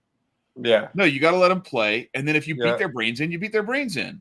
And then they go home and they can't talk shit anymore. Or they pull off a crazy game and it's awesome. Yeah. Maybe they run the table. I don't know. Like we can't know. We can assume, but we can't know. Anyway. I digress on that particular part of the topic. But outside of that, which I think year in, year out, you're not going to get a real legit national championship contender to win the whole thing out of that group of 5 automatic bid, right? The other 11 teams, though, like, all right, let's just pull up the playoff predictor real quick, because I want to show you like how this thing looks, and I'm gonna forgive me if let's just take this one that we already did. All right, so this is Georgia loses. What did we say it was? They lose. We lost to Alabama, Texas, and beat Alabama and Texas. Don't even play in the on the road, but then you beat Ole Miss on the road, right? Okay. So you win those. You don't go to the national or to the conference championship game, but you go to the playoff. Now, let's look at this. You tell me. I'm going to list these teams off, and you tell me, does this team have a chance of winning 1, 2, 3, 4 games to win a national championship? Texas, yes. Yeah. Kansas. What Kansas? What the? Okay, we got to redo this. How the hell did Kansas get on this thing? This is like the simulated theory it says 200. It says they did 200,000 simulations. So I'm going to do another one because Kansas. We're like 200,000 on this thing. Kansas is a 24% chance of. I don't even. Jalen Daniels is back. That's why it's like. Is he that good though? Like he's been I don't know. For so long. I don't know. I agree, but he's getting a lot of hype, man. He's getting a lot of hype. All right. Well, this gives me a chance to pick my team. All right. Well, while you're doing that, here's what I think. I think that the 12-team playoff, like you said, democratizes college football in a way like where the transfer portal NIL is not going to be so top heavy. It's like, oh, these 4 teams are going to get all the transfers. It's like, oh no, you can transfer to a Penn State, or you could stay at a Penn State, or you can stay at Notre Dame, or like a consistent those teams that are always like the consistent 10-5 every year. For some reason, when I think of 12-team playoff, it always comes back to a Penn State for me. It's like, oh, Penn State's actually that was one of the ones I think be relevant. Like they're going to actually be able to play on a national scale. Like the teams like Notre Dame, like if Notre Dame can hold their own, like they're going to be in the playoff. Like a team like what's another good example? A team like Oklahoma State. Oklahoma State's. We'll see how they turn out. Yeah. Like an Ole Miss. Ole Miss is a great example of somebody who will benefit greatly from this or Oregon's going to be great this year. Like, it's just a matter of like those teams that since in the last 10 years of the 4-team playoff are those teams that are 5, 6, 7 through 12. Like those teams that are consistently there, but not good enough. Undefeated Florida State still not making the playoff last year because they said your starting quarterback got hurt. Sorry. Yeah, they would have been in there. Yep. And I mean, honestly, they probably would have lost, but it was still is one of those things where it's like you don't hose a team for no reason because you don't. ratings. Yeah, you don't just say like, "Hey, we realize that you won all your games, but it doesn't matter. We don't think you can win anymore because we don't want people falling asleep during the imagine if they did that game. Do you remember when Kenyon Martin broke his leg in the conference tournament for Cincinnati, and Bob Huggins like goes over and is like hugging him and crying with him and everything? Kenyon Martin was a dog, and when Cincinnati lost him, they're pretty much done at that point. Yeah. Did the NCAA tournament committee say, sorry, guys, we don't think you can win it, so we're not going to have you in it?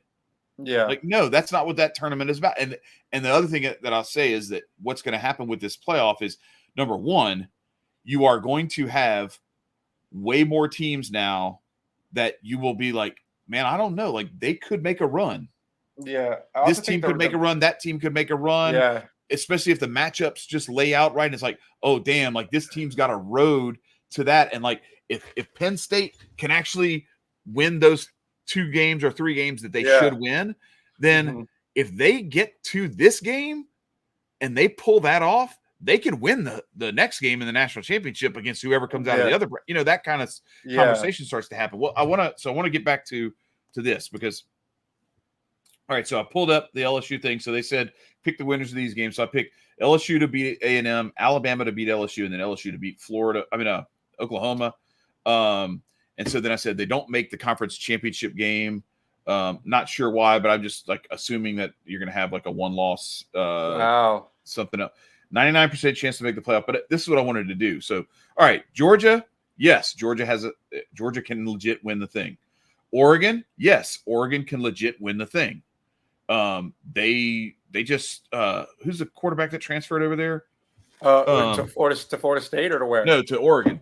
Gabriel. He was the Oklahoma Dylan Gabriel, from Oklahoma. Yeah. So Oregon, yes. They're going to be good, dude. We'll see where they're going to be so good this year. Yeah, when we get to that point in the season, I think it's hard to say I think Oregon can win the whole thing right now because we haven't seen them play this whole season and how it might not be Oregon at that point. But I'm just saying, like, Georgia, Oregon, Oklahoma State, Florida State, Notre Dame, Tennessee, LSU, Arizona. Like, yes, there's some of these. It's all simulated. Like, they have nothing to 200,000 simulations. But I'm just saying, like, let's go to this thing. So if we just take these top 12 teams here: Georgia, Oregon, Texas, Ohio State, Notre Dame, Penn State, Alabama, Missouri, Tennessee, Oklahoma, Florida State, Michigan, Clemson, LSU. Like, are you trying to tell me that those teams can't legitimately make that run of win three or 4 games and win the whole thing? And it's exciting. It's exciting for these matchups to have so many. We're gonna have so much meaningful football now. Like, obviously, always meaningful, but like, it's like, oh, we're not top 14. Might as well just pack it up and get ready for the NFL draft. It's like there's that aspect of it where it's like you got more teams being able to compete. Yeah, it's a matter of like you said, like it's not just like, oh, one and you're done. Oh, we're gonna shoehorn these teams. I feel like we talk about the ratings-driven rankings when it came to Alabama coming into the playoff over Florida State. I think, and I've heard this kind of mentioned before, and I agree with it. I think you'll still see that like TV-driven aspect of it come in some of the final rankings for first-round matchups or for potential road of matchups, if that makes sense. Like if you're going to think about it, you could see Ohio State, Michigan play potentially 3 times. Right. Yeah, like you could see Georgia, Alabama potentially play 3 times. Right. There's like Georgia, Alabama. You could see Ohio State and Michigan play a playoff game. Or think about 10, 15 years ago. You're thinking about Ohio State, Michigan playing in a tournament style bracket. Right. To compete for a national championship. Like that's insane. Like that's so awesome. Like I just think And you also think about the fact that these first round games are going to be hosted on college campuses. That's going to be unbelievable. Like I think that's going to be great for this. That's I think the 12-team playoff is what we needed, and we needed it for a lot longer. We needed it this whole entire time. I think it's going to be great, Chad. I really do. Yeah, for sure. And again, it's so then it starts to make it to where now you get that the playoff itself becomes somewhat of an achievement. Like NCAA tournament appearances and Final Four appearances. Yep. Like now, getting to the Final Four will be an achievement. Getting to the tournament will be an achievement. It'll be one of those things where like you can start to have schools that are like clamoring just to get into the thing. But then but the difference is with the college situation versus the NCAA. Now, whereas in the NCAA, you have that 12, maybe 20 teams out of 68 that can legitimately win it. And the rest of them are just happy to be there. And maybe they make a little run and mess somebody's tournament run up, get an upset or two, a St. Peter's or whatever, that kind of thing. They're not winning the whole thing. But you have in the football setup, I think you have a legit like 10, maybe even 11 or 12 teams that could make that legitimate run and win the whole thing. Like I'm serious. Depending on what we see out of Missouri's a team that they could do it. Like it's crazy. It's really difficult, but it doesn't mean it's impossible. It's on the table for them. At least it's on the table for them to do. I think you start to get farther away from 12 and it becomes more like it's the big dance that everybody wants to get into, but some of them are just happy to be there. The rest of them are actually they got a chance at dancing with the prettiest girl on the stage, like it's that kind of thing. This is you got the NCAA tournament, you got a lot of wallflowers. A lot of people they're just standing over by the punch and just trying to not be noticed or make conversation with anybody because they're nervous. This is legit. Like you've got a legitimate 11 or 12 teams, depending. The group of 5 thing is going to make it weird, and then Notre Dame also makes it weird because now you have like them just about guaranteed to get in every year. It's like, if I had to guess, I would say like Notre Dame might have been behind a lot of what's been going on because we finally have a playoff now that Notre Dame has like found a way to get themselves relevant, and they've managed to stay independent. They stay independent the whole time. Like it's because they're going to go, oh, woe is me, we don't have a conference championship to play for. You're not going to let us in. We whatever. So so that's kind of. But I think from the Nick Saban, from all these changes, this upheaval of college football, I think where we are now is that I think it could actually start to impact recruiting too. Like you were saying with like the NIL, the transfer portal, and the way that like the high school recruiting is starting to go. And I think you could see some things coming. I was talking to some friends at work about how they maybe need to go since college football is becoming more like professional sports at this point. College sports in general, because of NIL, is becoming more like professional sports. Transfer portal plus NIL equals it's practically professional sports right now. Pretty much. So without contracts. Right. So there you go. That was my point. That's what I said, is that they probably should at least have like 2-year deals. Yeah. Where, okay, cool. Yes. But you have to redshirt and then play your freshman year and then you can transfer. Or play your freshman year, play your sophomore year, then you can transfer. You have to, whenever you sign a letter of intent, it is a 2-year contract. Yeah. Which, could be ideal. Yeah, and then you can hit the transfer portal. Similar to what they do with the basketball stuff, where you have to one and done. You can't come straight out of high school. Which I think they should do, like either 2 and done or do away with it altogether for college. I don't see why they make them go to college in the first place, because it's stupid. It's like, it really like, actually, it like demeans the college game to do that, because like obviously education's not important. Otherwise, you'd make them stay all 4 years. Yeah, true. You know, like they're sure as hell not going for an education. They're literally going to make a mockery of college because you're saying they have to. would not have a job if it weren't for the one and done in the NCAA basketball. But like, regardless of that, yes, I think that like it's because it's literally unregulated professional football. Like it's professional football without cap space nor contracts. Well, Texas is a perfect example of that. Like cap space nor contracts. So you got Phil Knight wanting to buy whoever you want for Oregon. Like you got like Under Armour, Maryland. You got the Texas oil money down in A&M. But yeah, it's literally college football. I mean, it's professional football without contracts or cap space. So it's just like it's you go wherever you can play for a different team every year. And I wanted this a little side note before we like kind of wrap, dude. We talk about COVID years, we talk about transfer portal, we talk about redshirting. They just released the people. This is the last COVID year, the right? The list of people who are still playing college. Cam Rising is a 7th year, I think. Cam Rising is a year younger than I am, and I just found this out. This is my favorite one. There's his name. I think his name's Cam McCormick. So shocker alert, I graduated high school in 2017. I went through college. I am getting married. I have a job. There is a guy named Cam McCormick who graduated high school in 2016 who's playing his 9th year at the University of Miami. Oh my God. Are you serious? I swear to God. Like, dude, get a job. Like, really? Like, what my thought is like, how would you want to go through fall camp 9 times? Like, what would possess you to want to do that? That's like a total side comment. I had to bring that up. They have people, they say they're professional students.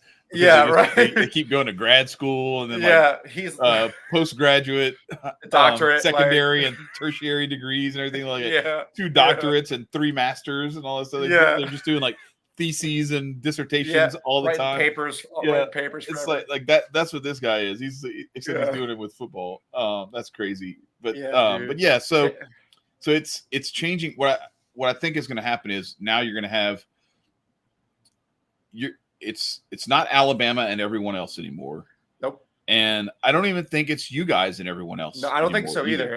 And people were going to try to. People want to make it out to be like Alabama has once ruined the public perception of what like success looks like. It's like success is being the national championship every year. Like, that's so hard to do. Success is you have to be by far the best team in the sport all the time, forever. Right, exactly. Yeah, like, I think now what you have is a lot more of a more pyramid, distributed hierarchy. So like you still have your top tier teams, but there's going to be some churn, right? And then that second tier, there's going to be some churn, but you're going to see a lot of the same names that are in that. They're always going to be somewhere between 5 and 15, and every now and then they'll crack up into the top 2 or 3, and every now and then they'll be in the just barely in the top 25. But for the most part, they're in that 5 to 15 range. The other guys are almost always 1 through 4, 1 through 5, whatever. So that's what's kind of exciting about this to me, is that we get to see what that looks like. And then really the playoff, it matters, the seeding and where the games are played and who the matchups are and all that stuff. But in a way, the seeding doesn't matter from the standpoint of, if you're in there, you've got a chance to actually win the whole thing, with the exception of maybe 1 or 2 teams. Everybody else in there, you could make an argument, and it's going to be really fun to like just sit back and watch. Yep. Like that's going to be, I mean, it's the thing I've dreamed of for like 30 years when I came up with my idea of it was supposed to be the weekend after Thanksgiving. Like everything else would be finished. You finish the season, a week or 2 early, and then you start playoffs. And so it's like Thanksgiving Day, NFL football, Friday, college football round 1, Saturday, college football round 1, and then Sunday back to NFL football, and then Monday night. Well, now since I came up with this idea, the NFL plays every day of the week. And college plays every day of the week. So it's like kind of not necessary anymore to do it that way for that reason. But it's still the same concept of like, I want to see those games. I want to see those matchups. I want to see Penn State against Ole Miss in Happy Valley in the snow. Yeah, dude. You know what I mean? Like that. Oh my God, it's gonna be so. Do you know how cool this is gonna be? Tiger Stadium, Happy Valley, the Swamp, Athens, College Station, Ann all Arbor, these Ann Arbor, Knoxville, Ohio State, like some of these all these yes, schools getting at to the host Horseshoe in the playoff snow. football. Are you Yes, kidding me? That's going to be unbelievable. bro. It's Like, gonna I be just lit, can't wait. lit as hell, Dude. man. I can't wait either. This is gonna be so Yeah. much fun. We're gonna have a great year doing this show. And look, the fun starts this weekend. Oh, we have God. a tremendous slate of games. Woo! Oh my gosh, what are they doing to us, Tyler? It's like they know that we want football so bad that they were just like, we dug out the old burnt fries from yesterday, and there's an onion ring in your fries too. That's what they did with this. What the hell is this, Tyler? Well, they said, "Hey, Florida State and Georgia Tech, how would you your first week of school? How would you like to fly over to Ireland and play some football? For everybody to see on a national schedule." So that's what they're doing, and that is we're gonna spend a little to no time as week 0 stuff before we get out of here. Right. My not mortal lock, but like book this. Florida State, Georgia Tech under 55.5. Are you kidding me? 55.5 points flying overseas to Ireland. Florida State's offensive coordinator is suspended for the first 3 weeks of the season for, I think, like recruiting violations like 2 years ago. I don't know. But either way, it's week 0, not even week 1. It's week 0. You think that these teams are going to put up 50? I think they're just saying that Florida State's going to beat the brakes off of Georgia Tech.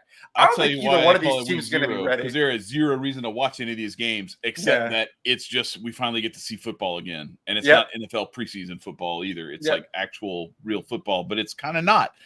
There is zero real football being played, but we have to give our obligatory shout out to the athletic director for Delaware State. Listen, if you are looking for like a real hookup, Delaware State may be the school for you to go to because their AD said, "Hey guys, how about instead of Ireland, we go to Hawaii opening week and football schmutball, we are going to be on the beach." Apparently Delaware State, like LSU's never been to Hawaii.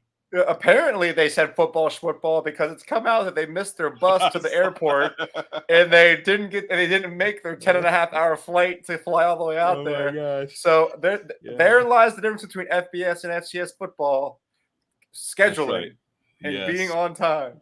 That's right. I was going to say, whatever Hawaii spread is, you might want to take it because those Delaware State kids are going to be on no rest, flying 10.5 hours across the world. Yeah, not to mention it's Delaware State, but there is no line listed here for this game. I'm sure it's a million. I'm sure it's a million. It's probably too big. Like 30 something and a half, but like money line minus 20,000 or something like that for Georgia Tech, Florida State under. Lock it in. That is my play for these week 0 games. And next week, real football, baby. But at least it gives a little bit of like, here's a little bit of something for your. People are gonna watch it. People are gonna watch it anyway. That's right. Watching Georgia Tech and Florida State playing in Ireland. That's right. And we hope you watched this show anyway, all the way to here. And if you did and you made it this far, we thank you very much. And we ask you to, of course, to like, to share, and to subscribe. Send this to any SEC fans that you have, or any just college football fans in general. Because yes, I do have my LSU background behind me. Tyler's got his Georgia background behind him. But ultimately, we just love college football, and so it's about that. I mean, yes, we are SEC. That's why we call it the South End Zone, because we are pimping the South on this podcast. But we're smart enough to know that there's football played outside of the SEC, and we keep up with that as well. And we're going to be here all season long. Can't wait for it. I think this is where we actually start to see this thing really get fun. I think our schools have kind of flirted with maybe playing against each other. You know, we did have the one year where we played in the SEC championship against each other while we were doing this show, and then we had maybe a chance of national championship type stuff, but it hasn't materialized. I think actually now there's a chance where we could be doing this show all the way up until an LSU Georgia playoff matchup, and that would just be crazy. That would be crazy. It would be so hype. I don't know what we would do with ourselves, but I'm excited about this season, and I hope everybody else is too. And Tyler, you have anything else before we head out? Dude, let's go. It's football season, baby. They're giving us a taste this weekend, but then real football starts next week. We got Atlanta at Clemson. We're back. This is the most anticipated college football season I could possibly remember by far. Yeah. The video game come out this summer, getting everybody ready to go. We're here. It's football season. That's all we got to say.